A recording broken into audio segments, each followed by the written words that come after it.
Mesdames,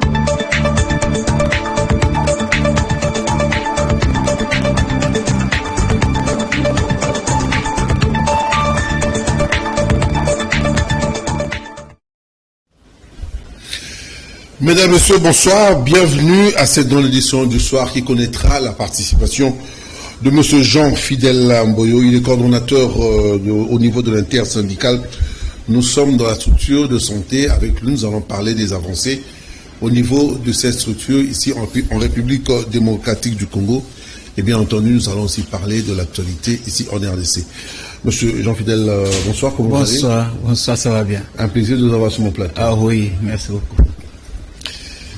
La vice-première ministre, ministre de l'Environnement et du Développement durable, Madame Eve Bazaïba Massoudi, a clôturé le jeudi 23 février 2023 les travaux portant conclusion des discussions sur la mise en œuvre de la revue annuelle politique 2022 du partenariat CAFI, République démocratique du Congo. Laetitia pour les détails, Voiseau pour les détails suivis.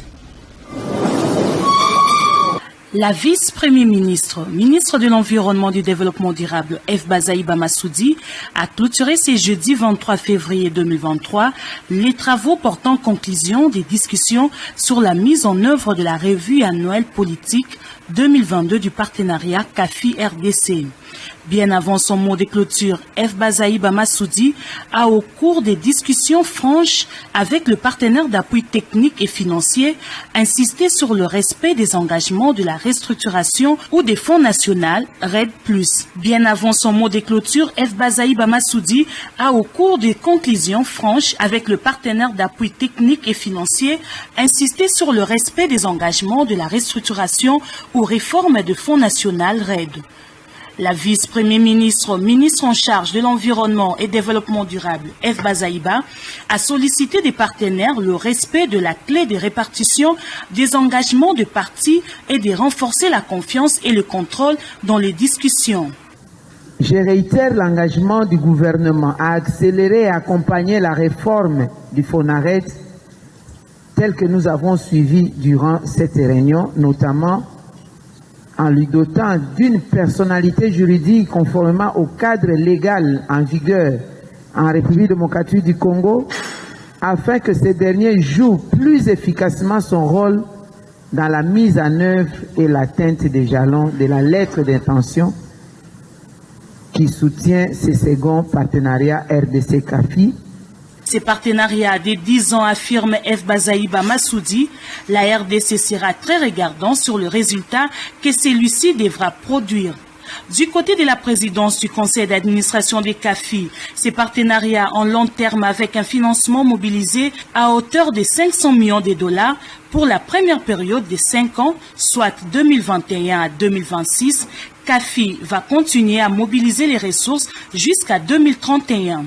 Les conclusions des travaux de la revue annuelle du partenariat RDC-CAFI a connu la participation des experts nationaux et internationaux, les partenaires techniques et financiers de la République démocratique du Congo, la vice-premier ministre, ministre de l'Environnement et du Développement durable, le ministre de la Santé publique, celui des Finances et le ministre d'État de l'Aménagement du territoire, ainsi que le vice-ministre des Mines. Voilà, je reviens à mon invité, M.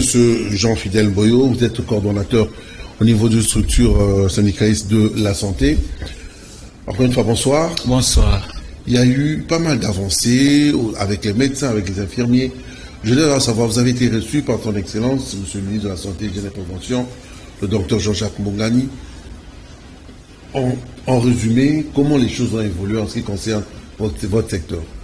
Ce qu'il faut retenir est que le bon syndical du secteur santé dont je suis le coordonnateur avait saisi le Premier ministre et chef du gouvernement pour lui demander de faire appliquer les accords entre le gouvernement et le bon syndical de l'année passée. Donc, c'est quoi concrètement de manière détaillée? Dans ces accords, quelques éléments, le gouvernement avait accepté d'accorder l'indemnité de transport et logement aux agents de santé.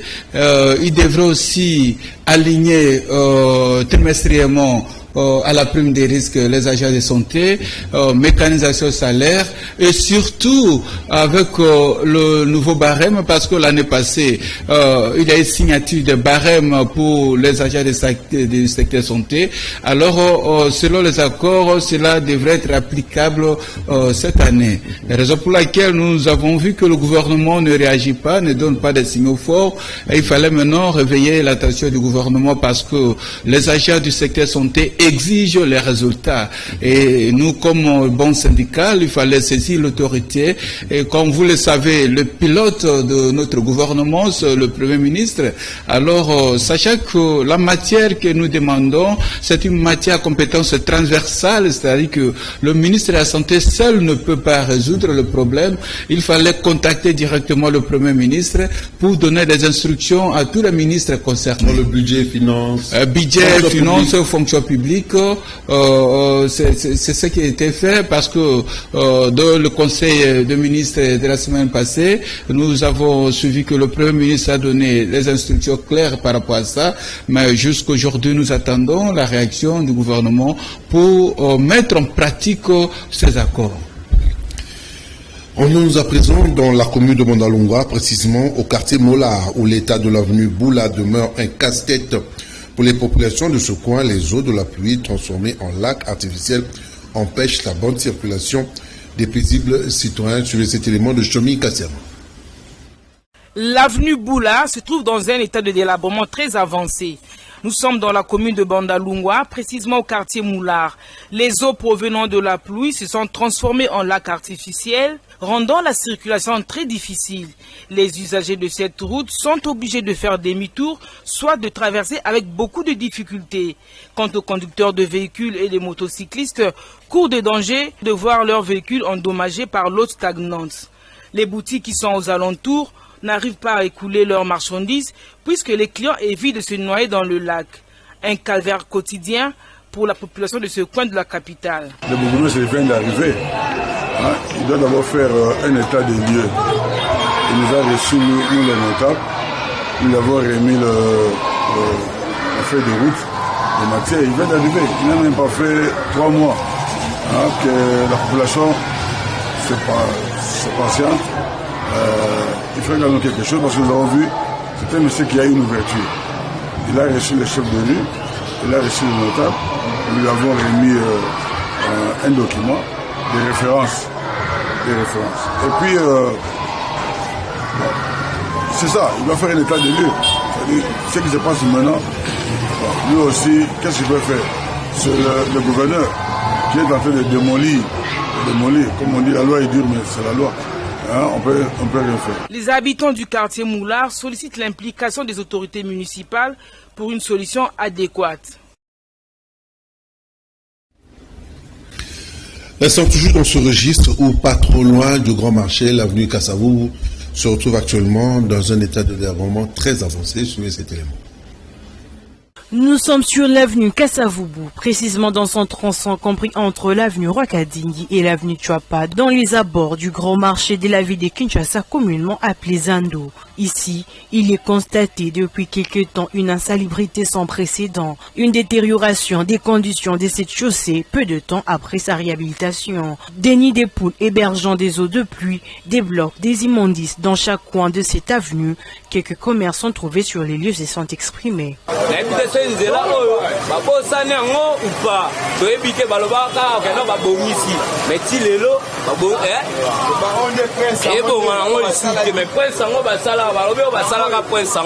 Mais jusque là, prince eza mabe toleka lisusu kuna te basunga biso baya po moya totambola lisusu eza te batu po baya zandu boye baonyokwa mafo babaluka musika menzele ezali oyo ezoya tout droit na zandu lelo prince Kasavu boso toli totala ona ndenge ezalaka kala ata mbule beti tomona mbule beti me mai eseni ekei prince etikali kalme prince asali prince na ene to baki fachi béton prince eza béton mais salité vani likola béton terrassé batongi prince mais terrassé eza te eza bouché nde yo moko ozomona salité moko bosoniatima yo okomi bikwanza malade ebele tokima ye bacorona so corona yango esiko ye pene ndenge ya calme prince mais soto bitolonga basalite oyo omwabila prince etikali béton mais eloko ozoboma prince eza kaka terrassé batongi prince mais batongi terrassé te balekisa bankana bawileri te balekisa mpe président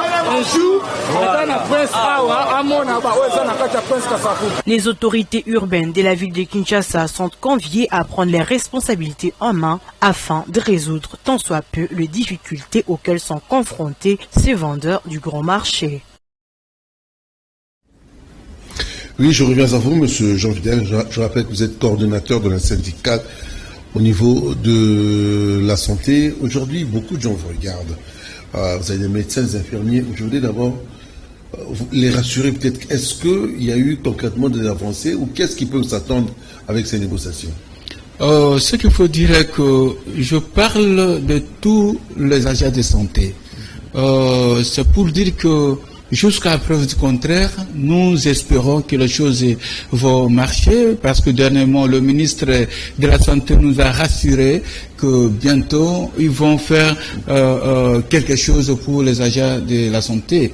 Et ici, ce qu'il faut souligner que nous sommes là avec la volonté d'aider le gouvernement.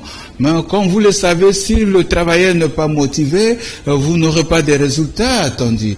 Dans le cadre de la couverture santé universelle prônée par le chef de l'État, nous soutenons cette politique tout en demandant au gouvernement de motiver les agents parce que ce sont eux qui vont produire exactement les résultats attendus par cette politique du chef de l'État. Et nous demandons aux agents de croire aux efforts du syndicat. Bientôt, la situation sera décomptée telle que nous a promis le gouvernement. Est-ce que vous êtes déjà descendu à la base pour faire cette restitution au niveau de vos points focaux?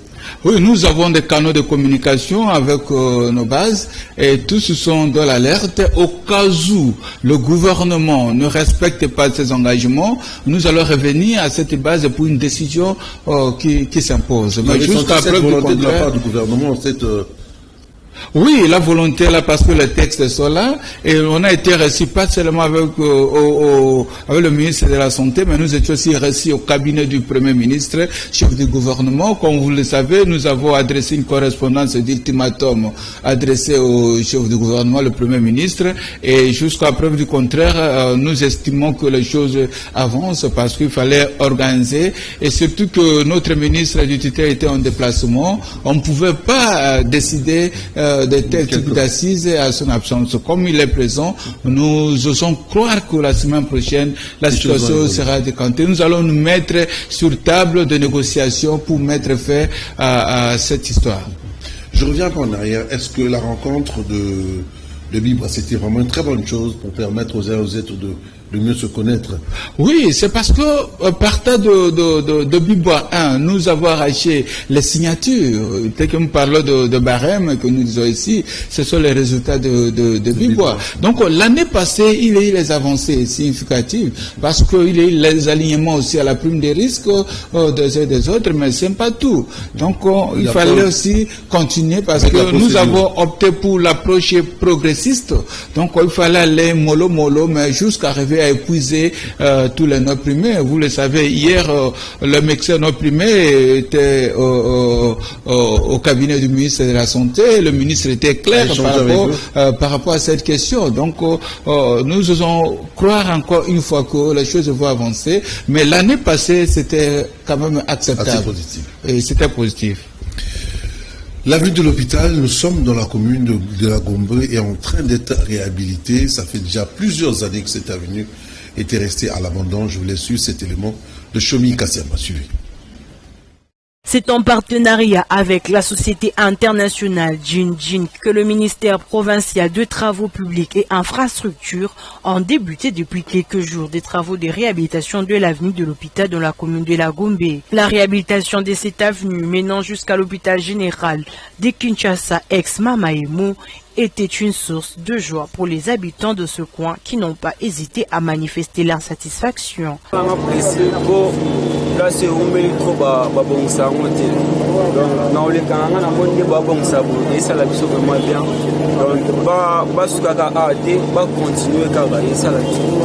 Il faudrait signaler que ces travaux de réhabilitation exécutés par le ministère provincial de Travaux publics s'effectuent également sur l'avenue Isoke et Wangata, ainsi se poursuivent dans un délai de 9 mois. Secrétaires généraux de l'administration publique ont été invités par leurs collègues du ministère du PT Intic, Aurélien Kamba, pour visiter les installations de la Société congolaise des postes et télécommunications. Alain Noka pour les détails.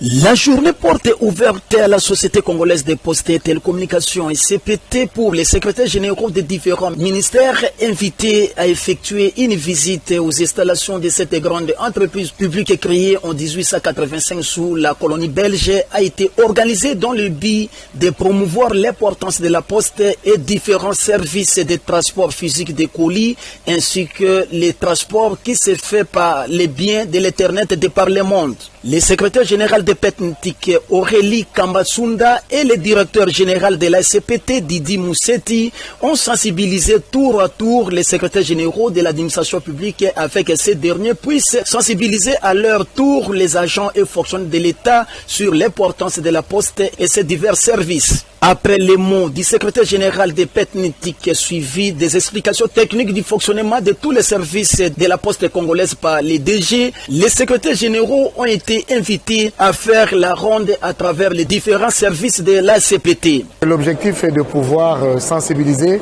et vulgariser au regard des réformes qui sont en train d'être mises en œuvre au niveau de cette entreprise qui est devenue une société commerciale, qui doit être compétitive. Donc nous l'avons fait parce que le plus grand client de la poste ou des services de poste, nous pensons, ce sont les services publics. Donc nous avons ciblé d'abord les services publics pour obtenir cette adhésion-là et afin de booster cette entreprise qui a besoin de ce souffle nouveau. Outre la modernisation de la SCPT déjà acquise, les DG de cette société rassurent, il existe également beaucoup d'autres projets de modernisation déjà en cours et la SCPT va se déployer à travers toutes les provinces de la République pour servir la population congolaise. La Société congolaise des postes et télécommunications à l'époque finançait l'armée nationale congolaise appelée en ce moment Force publique. Je vous laisse suivre à présent la réaction de quelques personnalités lors de cette descente qui sont au micro d'Alain Noka. Suivi. Vraiment, merci beaucoup, cher sujet. On a convenu avec lui de cette visite de ses autres collègues secrétaires généraux. Il les a invités de venir tous palper la réalité de l'entreprise, la seule entreprise publique du secteur qui a de l'envergure, l'entreprise par excellence du secteur des télécommunications et postales en RDC, c'est la SCPT. Les collègues du CG ont pu avoir la réalité, la bonne information à la source de ce que nous faisons aussi bien du côté télécom que du côté postal. Au cours de cette visite, donc le CG a pu présenter la société quand elle a été créée et tout ce que nous avons pu avoir comme réformes qui ont été appliquées avec des lois successives qui se sont mises en place dans le secteur. J'ai pris la parole pour ensuite dire ce que nous avons pu faire depuis que nous sommes ici à la SCPT avec l'appui de notre ministre donc, de tutelle et sous l'impulsion bien sûr du chef de l'État, le président de la République. Nous sommes en train d'avancer dans la bonne direction. Tout ce qui a été fait l'année dernière a consisté à stabiliser et à diversifier les offres que la SCPT peut proposer parce que la loi a libéralisé tout. Donc si nous continuons à rester, nous, statiques, comme si nous étions dans l'ancienne configuration, ça serait vraiment une erreur monumentale. Donc nous avons diversifié nos offres Nous avons par exemple l'enregistrement des domaines.cd qui peut se faire en ligne directement sur www.hosting.cd. Vous pouvez réserver votre boîte postale, c'est digitalisé. Vous pouvez utiliser notre offre de 0 à 2 kilos en passant par la poste. Nous avons des offres de courrier d'entreprise, des courriers express AMS, nous avons la messagerie financière Poste Finance. Bref, tout ça, c'est pour permettre à ce que en tout cas, les revenus soient maximisés, les recettes soient maximisées. Oui, nous tendons pratiquement vers la fin. Je reviens à vous encore, Monsieur Jean Fidèle. Vous êtes le président, le coordonnateur de l'intersyndicale au niveau de la santé. Mais au niveau du Congo profond aussi, est-ce que ce sont les mêmes problèmes qui rencontrent qu'ici à Kinshasa? Oui, presque nous avons le même problème. Ce sont des problèmes liés au travail. Mais nous avons une particularité. Ce sont les amis qui sont dans les provinces de l'Est. Particulièrement, nous parlons de Nord Kivu et Ituri. Oh, vous avez vu que nous avons les amis qui sont assassinés. Les médecins, les infirmiers, les enlèvements. Ils ont enlevé, ainsi de suite. Donc, c'est incroyable pour le personnel de santé. Vous voyez combien est-ce qu'ils sont en train de risquer. Malgré ça, ils sont là, ils sont en train de soigner les blessés, les malades, donc même ceux qui sont en déplacement, les professionnels de santé sont toujours là. Raison pour laquelle ici nous encourageons les FARDC pour le combat, nous encourageons tous les Congolais, oui, pour ramener la paix, pour mettre dehors ce diable Kagame avec son bande de sorciers qui sont dans notre pays. Nous estimons que les choses vont avancer. Raison pour laquelle nous demandons au gouvernement de croire au personnel de santé. Les professionnels de santé participent même pendant la guerre. Ils sont là avec la population, avec tous les risques possibles. Raison pour laquelle nous estimons que le gouvernement va faire respecter ce qu'il avait dit. Et cette fois-ci, nous allons faire une particularité pour la province du Nord Kivu et de l'Ituri par rapport aux revendications telles que les alignements par exemple, parce qu'ils sont au front et ils méritent être remerciés. Et bien, ce qu'il faut dire est que nous attendons les réactions du gouvernement à la paye du mois d'avril, c'est-à-dire deuxième trimestre.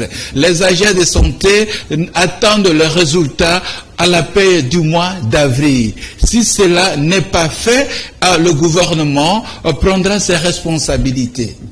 Mais il y a aussi d'autres parties de la République où les patients, les populations demandent à ce qu'il y ait des médecins. Il y a moins de médecins, il y a moins de personnel de santé. Est-ce que vous songez à ça aussi? Mais c'est comme ça, lorsque nous demandons qu'on puisse motiver le personnel, quelqu'un qui n'est pas primé, comment il peut quitter Kinshasa pour aller travailler ailleurs? Non, c'est pas possible. Donc, la motivation. Donc, c'est comme ça. Lorsque le syndicat revendique, c'est une façon aussi de contribuer pour l'intérêt du gouvernement. Le chef de l'État a besoin des résultats. Et ces résultats, ce sont les travailleurs qui doivent produire ces résultats. Raison pour laquelle dans le secteur santé publique, hygiène et prévention, nous insistons sur l'application des accords qui sont en faveur des travailleurs. Mais en réalité, le meilleur bénéficiaire, c'est le gouvernement congolais parce qu'on est en train de travailler sur la politique pour l'appui de la politique du chef de l'État, président de la République. Comme tout citoyen congolais, Fleury Mapamboli Poussa s'est rendu au chef-lieu de la localité de Kasongalunda par voie routière afin de s'enrôler et accomplir son devoir sur cet élément. Comme tout citoyen congolais, Fleury Mapamboli Poussa s'est rendu au chef-lieu de la localité Kasongalunda par voie routière afin de s'enrôler et répondre à son devoir civique. Une fois arrivé au chef-lieu du territoire, le fils originaire de Kasongalunda, Fleury Mapamboli Poussa, a rendu ses civilités à l'administrateur du territoire, adviendra son enrôlement à l'épée Tomboka et les rendez-vous du meeting au stade de football de Kasongalunda, au cours duquel il a affiché ses ambitions à poser des actions sociales pour cette population, notamment la clôture du stade, la réhabilitation de la route Bukanga-Lonzo-Popokabaka-Kasongalunda et la construction d'une double salle de spectacle et celle de l'informatique pour tous les étudiants de Kasongalunda. Au deuxième jour de son bref séjour, soit le vendredi 18 février, le président de la fondation qui porte son nom, Flori Mapamboli Posa, a visité l'hôpital général de référence de Kasongo-Lunda, où il a payé les frais d'hospitalisation pour tous les malades en difficulté. Motif de satisfaction pour les bénéficiaires en liesse des joies. Merci Papa Mapamboli. Vous devez me trouver là-haut. S'en suivra une dotation attendue de 3 motos à l'administration du territoire et ses 2 adjoints. Sincèrement, je remercie le Seigneur qui a donné à Kasongo-Lunda des fils qui ont le cœur à leur terroir. Il n'a pas donné parce qu'il en a assez, il a donné parce qu'il a de l'amour pour son pays et il a aussi de l'amour pour ses grands territoires. Vraiment, merci beaucoup et beaucoup de prières. Je demande à la population de soutenir de pareilles initiatives. Il n'est pas venu ici pour la propagande, mais c'est un citoyen, c'est un compatriote, c'est un digne fils du territoire. Avec le peu qu'il gagne, il a pensé qu'il pouvait aussi aider. La visite de la parcelle en vue de la construction d'un guest house moderne et de sa résidence de campagne. Profitant de son bref séjour, Flori Mapamboli Posa a visité le lycée Kasanga. S'est entretenu avec plus de 100 délégations venues de tous les territoires, a convié avec lui la société Stiver Construct qui se chargera de construire 4 grands forages d'eau en vue de soulager toute la population rurale de Kasongo-Lunda. Il a aussi remis de matériel nécessaire à la section IDPS Kasongo-Lunda pour l'aménagement du siège avant de clôturer sa visite avec sa base par le financement des travaux de l'aménagement provisoire, du bureau et de la résidence de l'administration du territoire.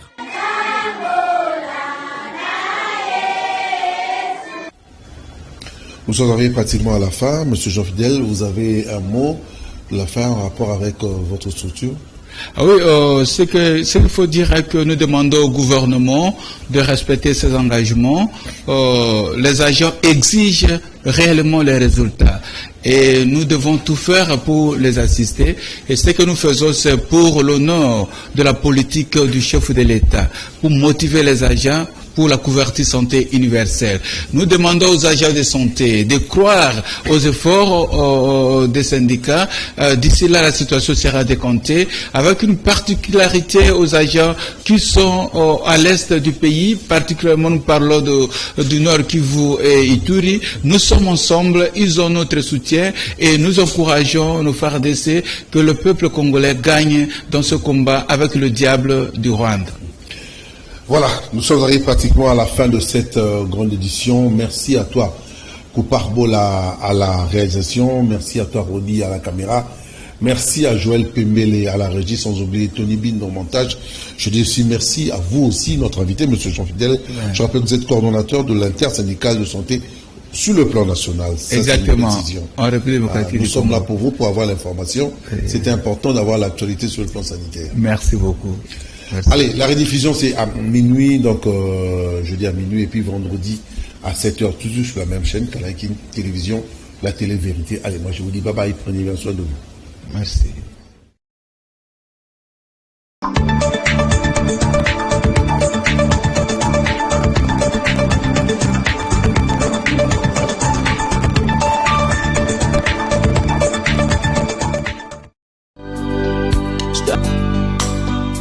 Mario Ambongo, journaliste à Kanakin Télévision, ainsi que la famille Diakese Soukami, ont la profonde douleur d'annoncer aux amis et connaissances la mort de leur fils, oncle et neveu, Max Diakese Soukami. Le programme des funérailles se présente de la manière suivante. Jeudi 23 février, veillée mortuaire dans la salle Bansomi, sous l'avenue Kabambar, numéro 11, commune de Barombo, non loin de la maison communale. Vendredi 24 février 2023, levée du corps à la morgue de Kimbuta, hôpital Mamaem. L'inhumation est prévue le même vendredi 24 février au cimetière de Mingadi.